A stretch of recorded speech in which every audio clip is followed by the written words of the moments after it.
Good morning, good afternoon, good evening, wherever you are, whenever you are. Welcome to a new DC live stream. I am your host, Matt Batiri, here with my co-host once again, Wasim Debussy. How are you, my friend? G'day, Matty. I'm great. It's Friday afternoon. It's been a great, busy week, actually. Went and saw David Goggins this week, so that was a big day for me. How was it? Tell us a little bit about it. The mindset of that guy, just the way he just ignores pain. He was telling us a story about he had to do a run, and he was already had fractured, he had like torn ligaments, fractured bones and everything else. And in his mind, he's like, I just got to get past the first 45 minutes because after that, I'm just going to go numb and I can't feel anything. And that's how he goes through it. He's done some crazy stuff, that guy. So just the mindset it takes to achieve the level of health and fitness that he's achieved is crazy. Yeah, he's inspired a few of my friends to obviously train hard. So his stuff really works. It'd be good to see him live in action. So I'm glad that you got to see him. Thank you.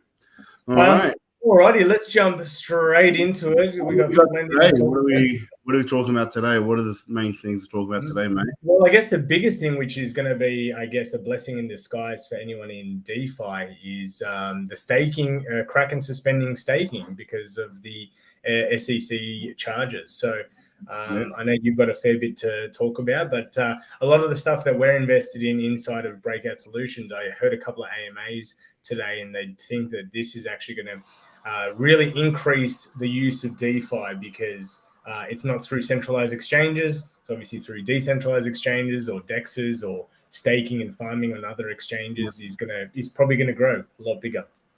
Yeah.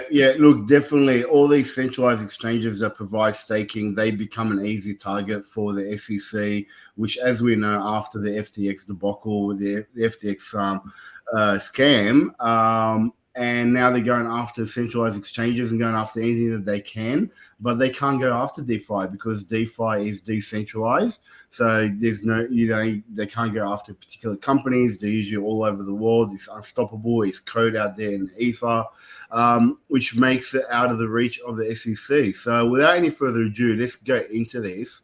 So Kraken did agree to shut down the US crypto staking operation to settle the SEC charges. This was a behind-the-scenes deal that they did with the SEC, and they agreed to shut it down. Prior to that, Kraken was giving about 20% APY to customers twice a week, but then the SEC came after them, and they decided to settle behind closed doors and not go through a full court case.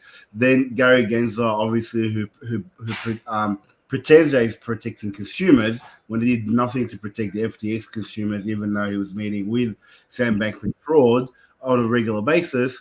He came out saying that this is a win for them because they'll be able to shut down this this staking operation with Kraken, the crypto market did react to that with about 4.5% fall in the price of Ethereum within 30 minutes after this was released. Yeah, look, I think the technicals were overbought as well, so everything lines up. It's funny how sometimes the technicals, if you tell me the news, I'll tell you the charts, but I definitely can tell you by looking at the charts, I can also tell you the news. So they're always entwined. But look, we've been overbought for quite some time. If you think about it, Bitcoin basically had a 30% run up with no decent pullback. Obviously, over the last 48 hours or last week, we basically pulled back, roughly 10%. So look, it's healthy. We need these pullbacks to allow more people to get back into the market, because if everyone keeps buying on top of each other, we have this exponential run, which is what we see during the bull market, and people can obviously lose a lot of money because there's huge sell-offs when the time comes. Yeah, I totally agree. All right, next we've got blockchain commits 100 million in grants to AI-focused projects. So AI obviously has grown immensely over the last sort of just 2 months. I mean, I found out about ChatGPT through Wasim. I think it was in late November. I posted something in our team chat today about AI-generated voice, where you basically talk for 1 minute, and then this website can basically clone your entire voice. You can clone other people's voices, which is just going to create more scams. If you're able to clone someone's voice and then call someone and ask for private information, it's pretty scary stuff. So you really need to make sure, in the future, if you're talking to anyone, make sure that first of all, the number is verified. So if it's always a private number, I never answer in the first place, but always good to verify. I think it was Sim as well. A couple of days ago, posted a video of someone getting a live on a phone call with a live hacker, and was able to actually disarm them, so to speak. And the guy just basically said, when you got told, oh, you're a hacker, why you're hacking people, or sorry, why you're scamming people, basically just said, oh, I make a lot of money out of it, so it is what it is. And look, there's people they don't care about other people. They'll scam you if they can make money. They just want an easy way out in life, and it's kind of sad. But with Tron obviously committing 100 million towards AI, we know that AI is going to be a huge thing. A lot of AI projects have actually done well in the last month because of the release of ChatGPT as well. So I think there's going to be a very big case for AI projects this bull run.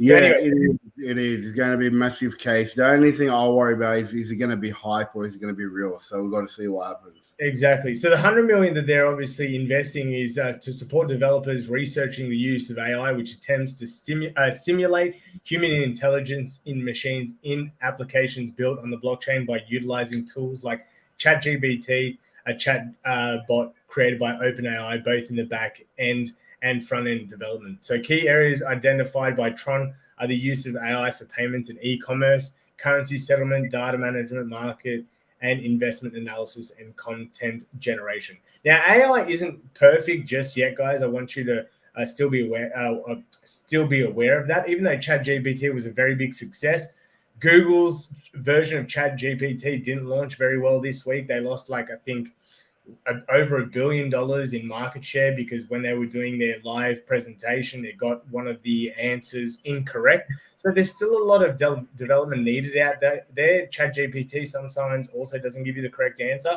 But when we're putting money towards R&D, so research and development, we know that things are going to accelerate exponentially because of where we are currently in humanity. Technology is at an all-time high, so it's only going to accelerate even more once AI becomes part of our everyday life. That's it. Love it. All right. Okay. Next up, we've got Dubai now has launched or has Dubai mandates licensing for crypto companies as it sets out regulatory requirements. So Dubai used to be one of these havens where you didn't have license. You can go there, create, start up a Web3 or crypto company without having to comply with any regulation. Again, after the FTX debacle and the scams from Sam Bankman-Fried, now a lot of the countries around the world are actually putting regulation, and Dubai is just another one of those. So now people who are working in the blockchain and crypto industry will be required to have a virtual assets regulatory license from from the Virtual Assets Regulatory Authority. They're cracking down on companies over there. But again, it's not the first country to do that. The European Union has also done it. South Korea is doing it, as well as other countries are doing the same thing. Alrighty, we can see that the market, everything is red. Obviously, when Bitcoin sells off, everything else sort of sells off. Now, Bitcoin has had from the top, let me get a quick measurement for everyone. Bitcoin's basically sold down about 10% from the high of 24,280. So we can see that a lot of these altcoins have taken a bigger hit, and that's normally the case. Altcoins tend to bleed more than Bitcoin when there's a bit of a sell-off. So only a couple of winners today. Sorry, only one winner or a couple of winners. We've got HBAR and HBAR is one, yeah. Yes. But everything else, I think a lot of people as well, including myself, taking profits off the table because the pump from 15,500 to 24,000 was amazing. But it can't last forever. We need to have a bit of a cool off. We need to be able to allow other people back into the market, and hopefully this sell-off gets people motivated to get back in. Yeah, man, I'm definitely looking for a big leg down because I've got quite a bit of dry powder sitting on the sidelines that I want to put in. I didn't get a chance to do it when the price is down, so yeah. So you got a bit of dry powder. So do you want to share with everyone where you live so we can come? Yeah, no. Let's all go to Wasim's place and take his dry powder. All right, so we just talked about Bitcoin and Ethereum. Basically, everything's taking a bit of a pullback. The fear and greed also had a bit of a pullback. We spoke about this in the last month. We talked about how when we've sort of hit that sort of 55 to 60% mark or point mark on the fear and greed, we tend to have a decent pullback. So we hit there, on late Jan, we were in the 60s, 30th of Jan to be expected, and now we're sort of pulling back. Totally normal. I think this is just a temporary pullback. I do think we're going to continue upwards and onwards, but we're, people taking profits off the table, and this is going to encourage people who feel like they missed the boat around 15,500 to sort of jump back in. That's it. All right, we've got a tweet from CZ. Let me change my banner. I always tend to forget, and Wasim also forgets. So lucky I'm on the board today. All right, drag me into your mishap. All right, he says time to take care of our users. Binance to airdrop 100 USD in BNB to users in Turkey's earthquake regions. Total roughly 5 million USD. More efforts still being worked on. So just a really nice thing. Through the Binance Charity, it's always good to have a bit of a philanthropic arm to a business. If they're all about profits, and no one likes big businesses in the first place. They're always making too much money as it is. So it's good to see when they are giving back. That's it. Love it. All right. Next up, we've got another feel-good story coming out of Documented Bitcoin. This is a gentleman over in El Salvador, and we can't play the video for some reason. We'll play the video. The sound doesn't come out. But basically, what he's talking about is it used to take him 3 hours to be able to pay a phone bill or electricity bill. It'll take him an hour on the bus, an hour waiting in line, and an hour back home. But now, because El Salvador has adopted Bitcoin as legal tender, and a lot of the El Salvadorian population is unbanked. Now that they actually have a bank on their own hands, on their own mobile phone, he just literally takes a photo of his bill, sends the payment, and it's done. He does it almost instantaneously, saving himself 3 hours of time versus how he used to do it. Yeah, it saves time. Yeah. Alrighty, so we've got from Nick Carter, a depositor goes to the bank and withdraws $5,000 in cash. They spend it on peer-to-peer basis with no KYC, AML, and perfectly legal.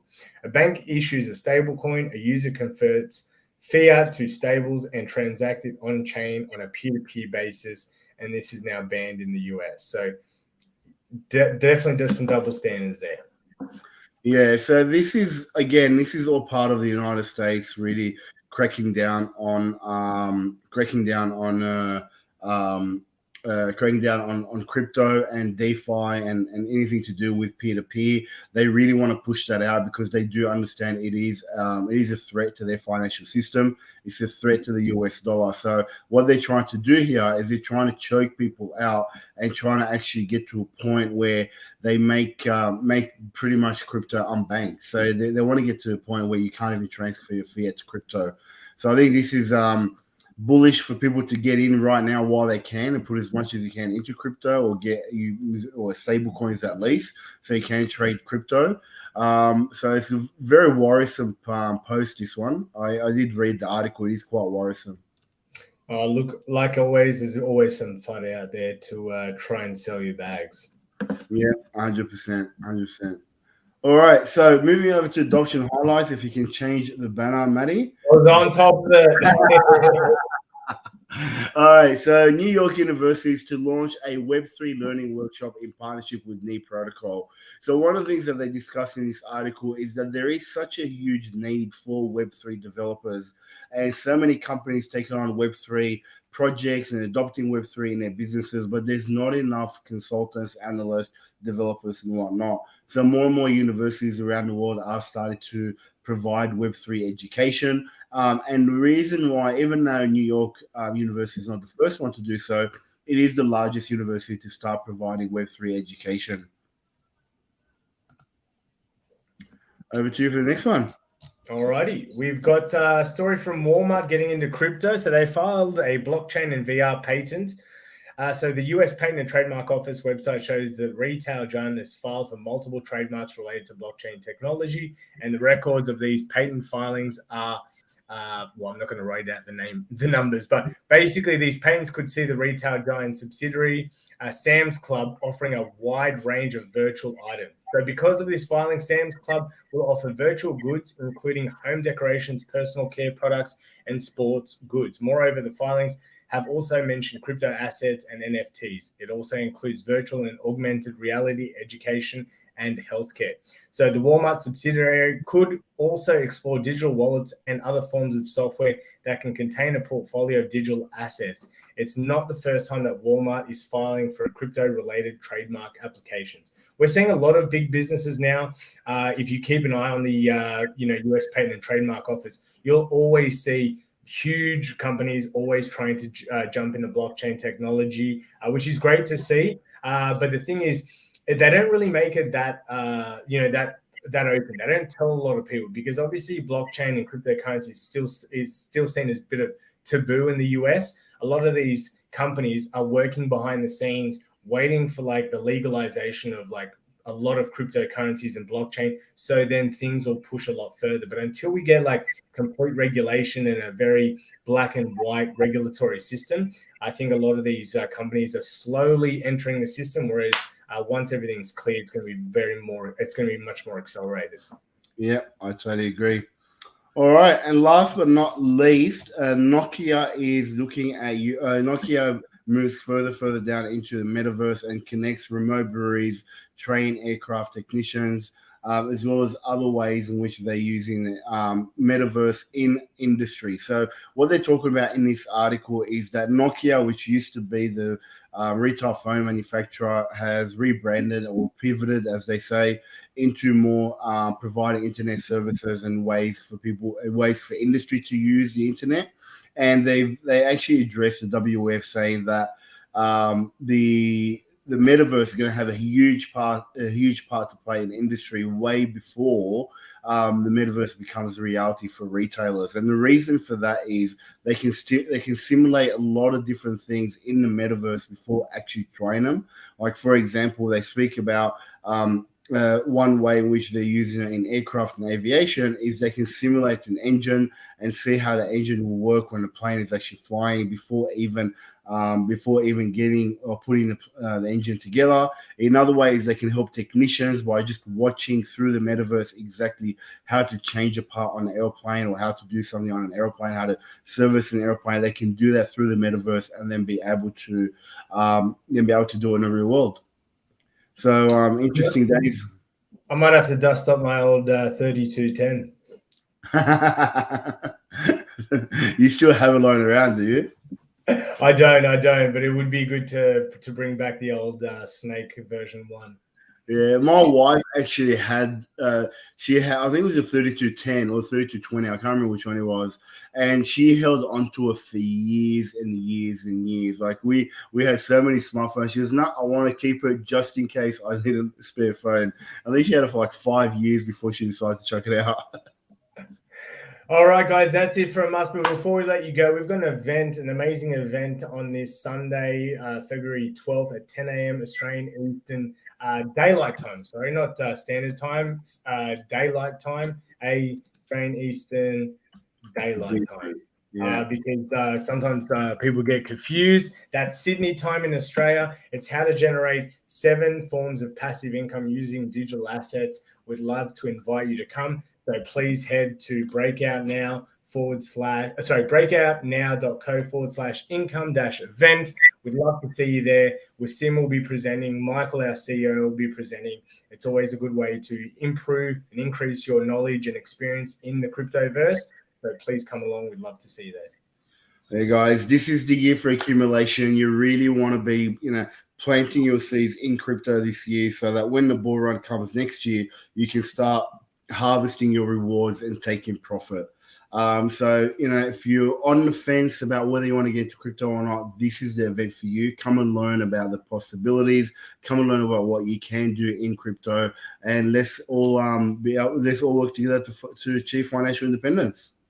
That's it, guys. Thank you for watching. We'll see you next week. Make sure you tune in every single day, Monday to Friday, for live videos and educational content on Saturday and Sunday. But from us, that's it for now. See you next week. Peace out and stay crypto.